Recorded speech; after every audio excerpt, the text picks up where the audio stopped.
Welcome to Under the Lens. Come and enjoy an extraordinary, raw, and unfiltered podcast that delivers debate, discussions, and interviews about film, pop culture, and everything in between. Here is your host, film critic and journalist, Byron Lafayette.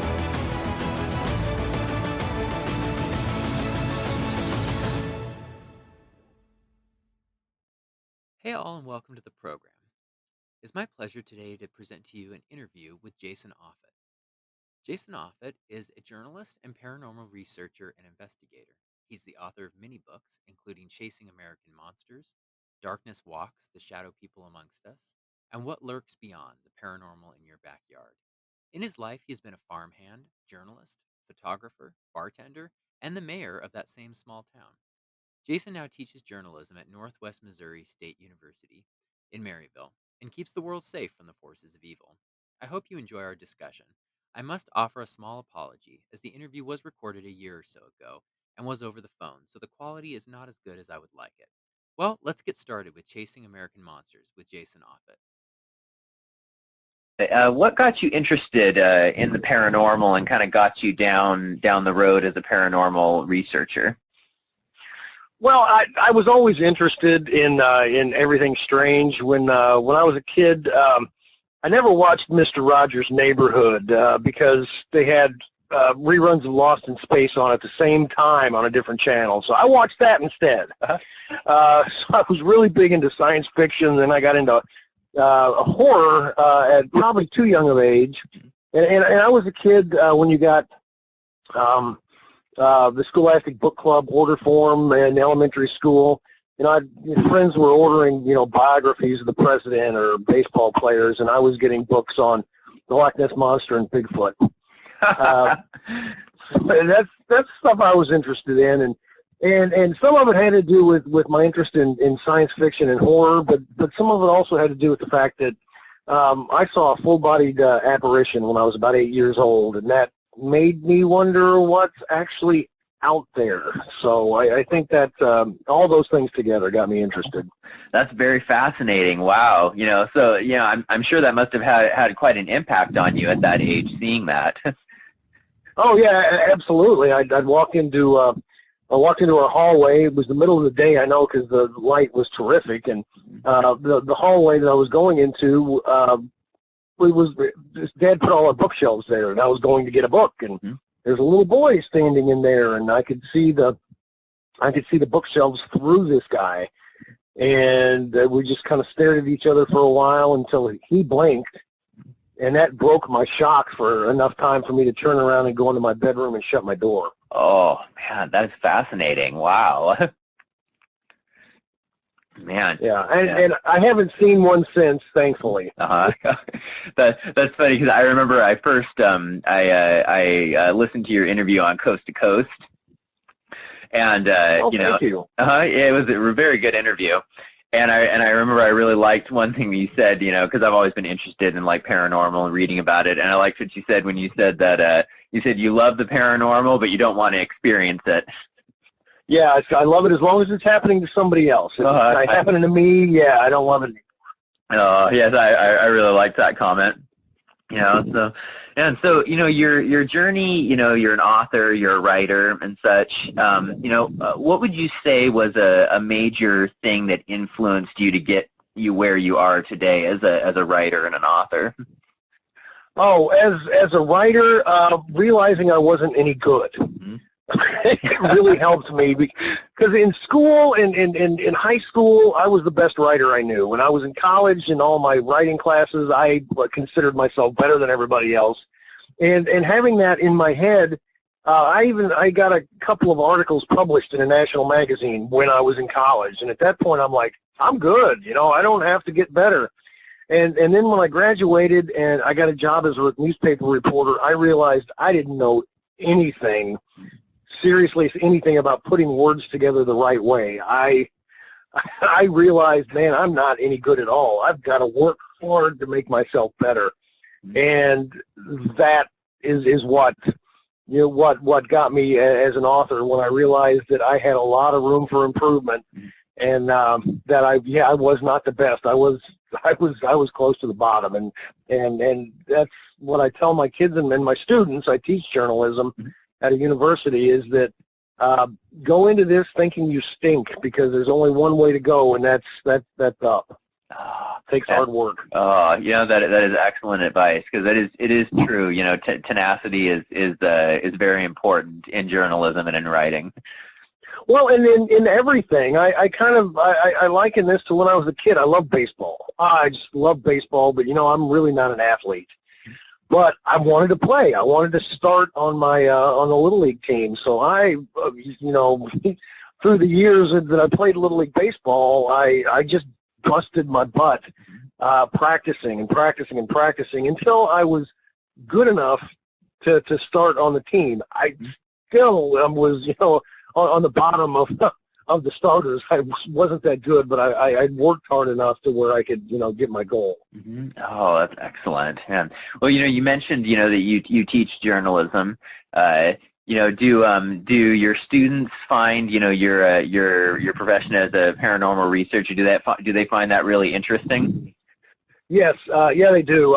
Students that I don't know will stop by my office just to talk to me about it. I've also used that to encourage students to go into writing more. I've offered a class called Paranormal Journalism. I don't offer it every semester, of course. Just every few years I'll offer it, but it fills up quick. Oh, I would imagine, because that would be a very interesting topic, I would think. Yes. Well, the basic premise behind it is to get the students, one, more writing work, more writing practice, but two is to get them to think about certain topics a different way. The stories that come out in mainstream media for ghost sightings or Bigfoot or UFO sightings, for UFOs they'll play the X-Files theme. The story on a ghost sighting, they'll reference Ghostbusters. They'll reference Harry and the Hendersons when it comes to a Bigfoot encounter, and that automatically makes light of the situation. And even if the rest of their story is good, solid, straight work, they've already made fun of it, which just belittles it. So it's basically using a fun topic to get my students to look seriously at all topics. Oh, that makes a lot of sense, because it is true. A lot of the media and reporting kind of doesn't take a lot of it seriously. That is very true. Right. And then the people who've had these encounters take them very seriously. So the news should as well. No, exactly. Yeah, because experiences. No matter how strange, to somebody, it's very real and can be very frightening for somebody. Well, yeah, obviously, and things have changed since I've been writing. My first book on the paranormal came out in 2007, I think, and I had a hard time getting people to talk with me, but because they were worried about being made fun of, and since then. People will open up a lot more, partly because they know I'm not personally going to make fun of them because I treat the story, the subject seriously. But with all of the paranormal shows on, it's really helped people open up about their own encounters. Yeah. Well, that's really cool because, a lot of it, like you said, is very, people don't talk about it as much. Right, which it's good to talk about it. I didn't talk about my ghost sighting for 30 years. Wow. And finally when I did, I felt better. It's like I guess it's like going to a counselor and telling some of your darkest secrets. It makes you feel better getting them out in the open. No, it's very true, and kind of once you talk about stuff, it kind of takes, the stigma you feel and everything. It kind of goes away. Right. Man. Well, kind of going off of what you said of people, not wishing to talk about it as much, and kind of the way the media handles it and such. A lot of people, sometimes, when they think of the paranormal, they think, oh, it's scary, something terrifying, whatever. So in your opinion, what allows researchers and investigators to kind of, go beyond the fear of it and kind of just dig for the truth and view it as like a research project? Well, when it comes to me, that's just what I do because I was a journalist for 17 years. So all of my research, all of my interviews, how I approach things are like I would approach any news story. And I personally, I like that approach more because I go through, I go through it more logically than somebody just out talking about, ooh, what happened that scared you? Mm-hmm. Because there's a lot more to it than the actual event. What happened in that house before? What happened on, in this area? Have there been a lot of Bigfoot encounters? What about this, supposed UFO landing? What kind of trace evidence was there? So investigating it like that for me is a lot more fulfilling than just getting the, oh, I saw this and it scared the hell out of me. Mm-hmm. No, that makes a lot of sense, and going at it from the method of your career. Yeah. Right. I don't know any other way to go about it. Because I try. That's one of the things that I try to be as honest with my reader as I possibly can, and that to me is the best way for me to do it. Man, that's awesome. I agree 100% with that. And so, going on to a little bit with your newest book, Chasing American Monsters, what influenced you to compile and write that? Well, I had written a news column, a paranormal news column called From the Shadows. I wrote it for 4.5 years, and I noticed that a whole lot of creepy crawlies were in my general area. And so I just casually started lumping monsters together that I'd come across a news story here, a piece of historical evidence here. Somebody contacted me with their personal story here. And I started putting them together and realizing that there are a lot of, not just famous monsters from some states, but there are, ones that people have never heard of. And although I like regional books, if I want to find out, things in my home state, if I haven't written it, I'll pick one up and read it. Mm. But I thought, to have a book that will touch everybody in the country in one way or another, I think that would be a nice compendium to put together. So that's where I got the idea for that. Ah, excellent. Yeah. So, and this may be an incorrect statement, but in your opinion, why do you think it feels like kind of like America seemingly has more monster sightings and more like variety of monster sightings than a lot of other nations around the world? And in your opinion, why is that? Do you think it's geographical or just the size of the country, or what do you think? I think that just more stories have been written. And maybe it hasn't been that more stories have been written, but we haven't, read Chasing China's Monsters. That could be out there. It could be written about all the monsters in China. I think that monster stories are prevalent everywhere. And I don't think America's got more monsters than other places. I'm working on Chasing Canada's Monsters right now. Oh, very cool. Right, and there are, Mexico might be next because they've got a long tradition of really scary, creepy creatures down there. It's just that, the American ones are the ones that we're exposed to with American media. Mm-hmm. Ah, excellent. So, of all the areas of the paranormal that you've researched and studied, what subject do you find most compelling? So, monsters, UFOs, ghost stories, supernatural. Time travel. Interesting. I've always been fascinated by, not just time, but like dimensional shifts, because I've talked with people who've had really weird things happen to them, and they could have stepped back in time, or somebody they encountered could have stepped into our time from a different time, or maybe slipped over from a different dimension. I wrote a book of 09, I believe. Yeah, it's 09, on shadow people, and that was, of all the conclusions I came to a bunch of conclusions about what they could be, but one of them was, maybe we, they appear in places where the window is thin between our dimension and this other one, and all we can see of those people is their shadows. Very interesting. Yeah, these absolutely, time travel in different dimensions absolutely fascinates me, and especially because science says that both of these things exist, or they can exist. The time travel and extra dimensions.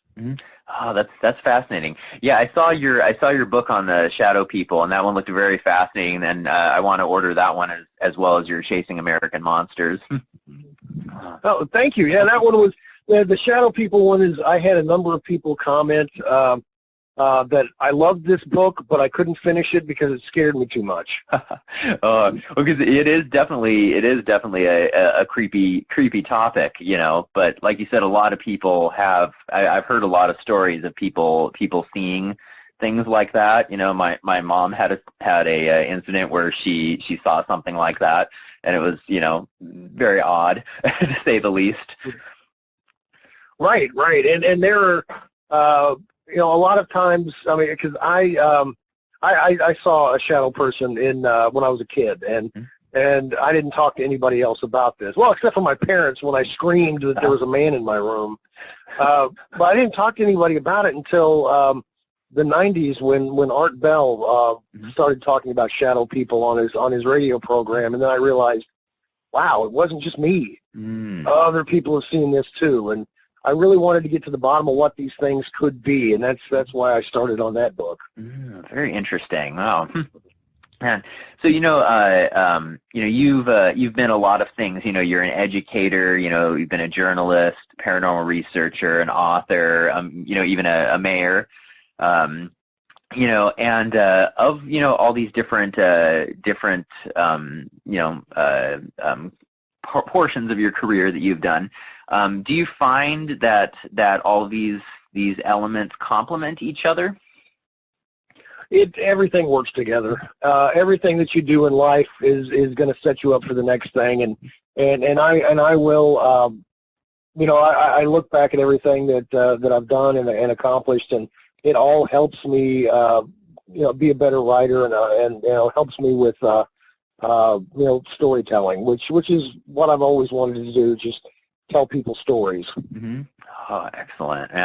So I have a couple of fun questions here for you. All right. So, you mentioned on your site, that you like conspiracy theories and you like to read about them. So, of all the ones that you have read about, what is your favorite conspiracy theory? Oh my gosh, my favorite. I think my favorite, and by favorite, I'm going to say the most fun. I don't know if fun's a word I should use because there's an assassination involved with it, but it's my favorite. It's the one that I don't think is true whatsoever. There's not 1% chance that this is actually right. But there's a guy who, and he's got a website. I don't remember what the name of it is, but you could Google and find it. That this guy is solidly convinced that in 1980, Mark David Chapman did not pull the trigger and assassinate John Lennon. Really? It was not him. Yeah, it was not Chapman standing in front of the Dakota and waiting for Lennon to come out. This guy is convinced that it was author Stephen King. Oh wow, that is a very interesting conspiracy theory. Yeah, and again, when it comes to is this true or not, that one is not. But it's just by it's so far out there. It cracks me up. Oh man, I'm gonna have to look that one up because I hadn't heard that one, and that sounds like you said, assassinations aren't fun, but it sounds like an interesting one to read, so to speak. Right. It is. Oh man. So you also mentioned that you're a Star Trek fan.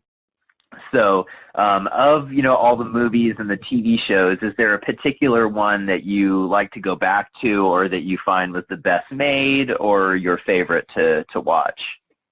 Oh, I'll just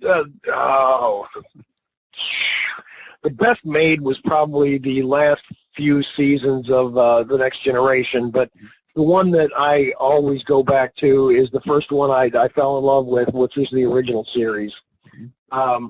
There was just, I mean, the cast worked, played off each other so well. I thought the storylines were intriguing. The view of the future to where, hey, doesn't matter what sex, color, nationality, anything you are, we all get along. Doesn't matter if you got pointed ears or not. We're all friends.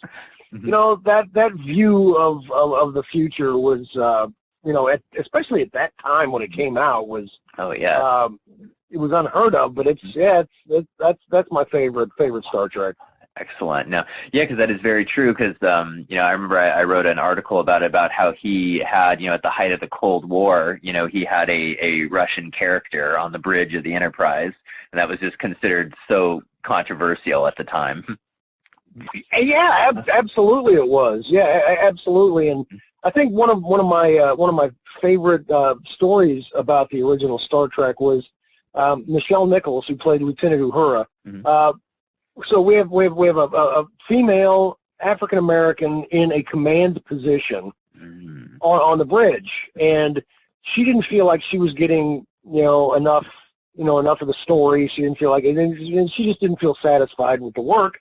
So she was thinking about quitting, and she had mentioned that. I guess she was. I don't remember what the situation was, but she was talking with Dr. Martin Luther King Jr. about this, and he's like, "No, you can't. You cannot quit that role.